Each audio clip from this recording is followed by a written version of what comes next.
welcome and good morning to you all. Class 5, how are you all? I hope you all are fine. In our previous class, we learned multiplication of a fraction by a number. And in this class, today we learn multiplication of a fraction by another number.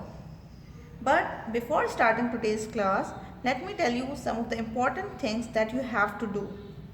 First, when you are starting a new unit, you will have to make the title page of that unit, mention unit number and name of the unit in a proper way. Then put the date on every page, draw a straight margin, write exercise number on the top line and also mention page number from book on which exercise is present. Do your work in neat and clean writing, then it will be easy for you to practice for exam.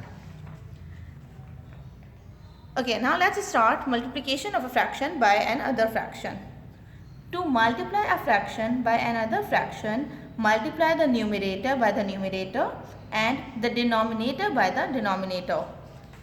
Look at the example. Multiply 3 over 7 by 5 over 9. Solution. 3 will be multiplied by 5 and 7 will be multiplied by 9. 3 5s are 15 and 7 9s are 63. Take out your math books, open page number 65, exercise work it out, question number 1, solve these. 2 multiplied by 3 whole 1 upon 4. How you will multiply it? First we will change the mixed fraction into improper fraction. How we will change the mixed fraction into improper fraction? By multiplying the denominator with the whole number and by adding the numerator in that product.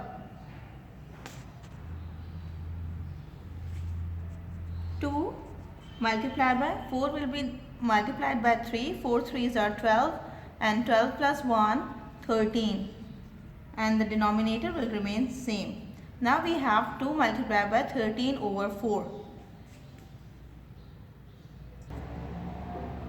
It means 13 upon 4 will be added 2 times. 13 upon 4 plus 13 upon 4. 13 plus 13, 26 upon 4. As we have this an improper fraction, the numerator is greater than the denominator, we will change it into mixed fraction. How we will change it? By dividing it. 26 will be divided by 4. Read the table of 4. How many times you will read to get the answer 26 or less than 26? 4 6 are 6 times. 4 6 are 24. 6 minus 4, 2. Now we have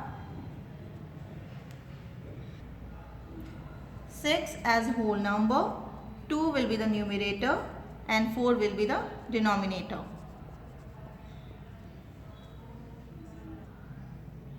Okay, we have done part A of this question. Now you have to do the next part B of question number 1 in your copies. This is your homework.